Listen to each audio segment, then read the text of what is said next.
that the service has observed that some persons who are desperately seeking for power use wrong and skewed narratives to not only mislead citizens but overheat the polity.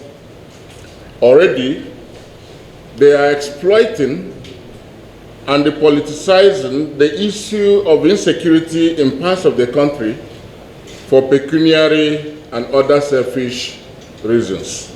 Many simply want to use the situation to cause divisions among citizens, seek cheap popularity, and or present the country as ungovernable. The service therefore warns that those who are involved in these should desist from such destabilizing acts.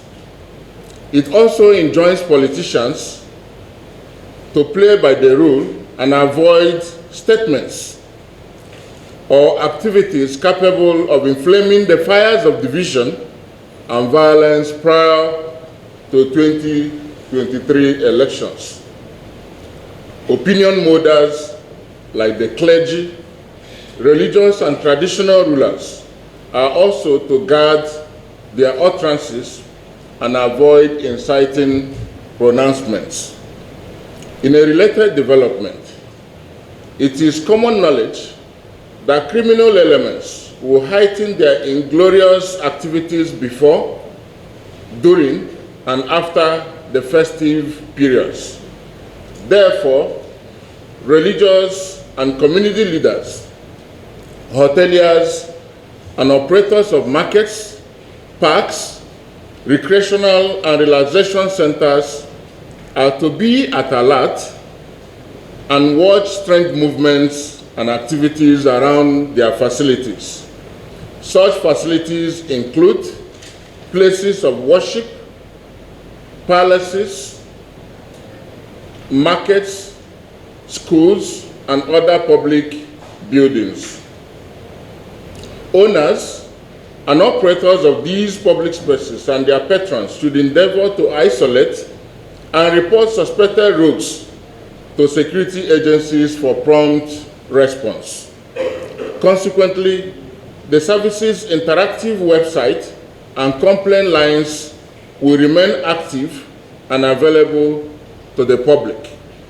Its formations at the state and local government levels will be open 24 hours of the day. This is in line with the service's commitment and support to the populace. As schools vacate and students return home for holidays, there is likelihood that some subversive gangs will target them for recruitment for undesirable intents. These may include, but not limited to, financial crimes, armed robbery, civil disobedience and lawful and violent protests, substance abuse, banditry, and kidnapping. In this respect, parents and guardians are advised to be watchful of their children and wards and ensure that they do not engage in unlawful acts. Aside students, recessing members of National Assembly and the state houses of assembly and other private and public sector workers on vacation may be predisposed to threats of various degrees. This also applies to Nigerians who may travel from within and outside the country to join their loved ones for the celebrations. These individuals are susceptible to kidnapping, hijack, assassinations, armed robbery, and political manipulations. They are advised to be security conscious in order not to fall victims of these attacks and destructive political maneuvers. Let me reiterate at this juncture that those who sponsor kidnapping, banditry, terrorism, insurgency, and all kinds of attacks on security agents, civilians, and vulnerable populations should have a rethink. These persons, whether in the north or south, of course, know themselves. There is no doubt that they have crossed the lines, and it is time to crush them. On IPOB and the alleged ill-treatment of his detained leader, the service has, without fear of contradiction, applied restraint in making public statements over the matter. The reason is simply because it avoids joining issues, especially over a matter that is sub judice, but for the sake of transparency and democratic accountability, the service has decided to make some clarifications. It denies, that is the service, denies all the inciting allegations by IPOB and states that, 1, Nnamdi Kanu is not in any way maltreated in custody. Accusations of maltreatment negate the service's standard operation procedure on the implementation of rights of a suspect. 2, Nnamdi Kanu enjoys full luxury in the holding facility, incomparable to any of its type anywhere in the country. He is accorded full rights and privileges. He is never denied his right of worship or freedom from his select religious practice. Adequate attention, that's number 3, adequate attention is paid to Kanu's health. He has unhindered access to the best medical care and doctors. Kanu himself has confirmed to his visitors that the service has never in any way maltreated him.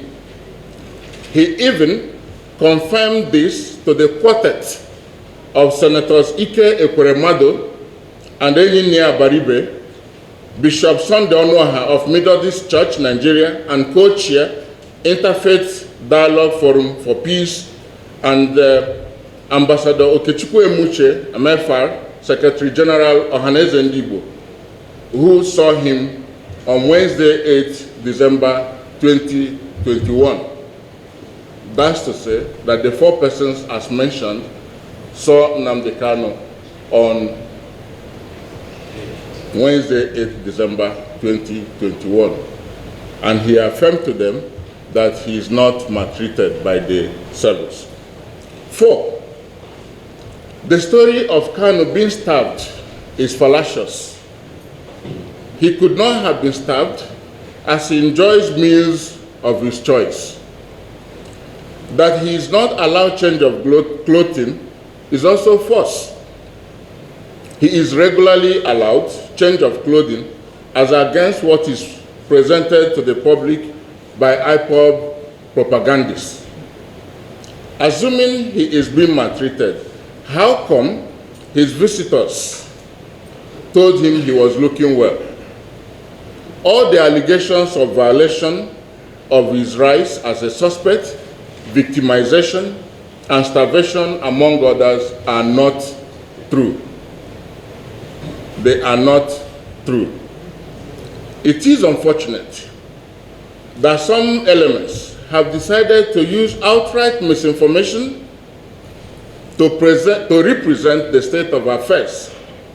Those who make these stories do so to attract undue attention for the singular purpose of achieving a desired end. Rather than focus on how he should get justice, Kanu's legal team and some mischievous elements among them have chosen to use fake news to mislead the public. While the court, in its wisdom, ordered that Kanu be remanded in the safer DSS custody, some of his legal representatives, for reasons best known to them, preferred Kuje prison and have failed to explain the rationale for such choice.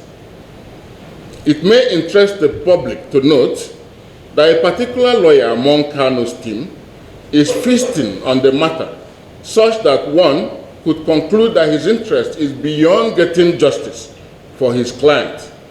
Be that as it may, the court has the final say on the matter. Instructively, the media is reminded of its duty in national security. As influencers, media practitioners are called upon to use their platforms to pursue peaceful coexistence. They must commit themselves to the unity of the country and shun misinformation, fake news, hate speech, and such other misleading narratives. Journalists, while discharging their constitutional roles, are enjoined to be objective, conflict-sensitive, and patriotic in their reportage. Overall, citizens and residents are advised to cooperate with security and law enforcement agencies for lasting peace in the country. They should be wary of efforts designed from within and outside the shores of the country to misdirect or use them to undermine public order. Therefore, they should exercise caution in the way and manner they may conduct their affairs during the festivities and even beyond. On its part, the service will continue to collaborate with other sister agencies and relevant stakeholders to ensure that all law-abiding citizens and residents pursue their legitimate businesses without hindrances. While it has become expedient to issue these warnings and advisories, the service maintains that it will not hesitate to deal in accordance with the law those who may wish to test its resolve in ensuring internal security and national stability before, during, and after the Utah. For those that wish to, they must note that nemesis and the long hands of the law will definitely catch up with them. For emphasis, no one, no matter how highly placed, will be allowed to take laws into his or her hands. Finally, the DSS, Alhaji Yusuf Magaji Bichi, management, and staff of the DSS appreciate everyone who has supported the service in its effort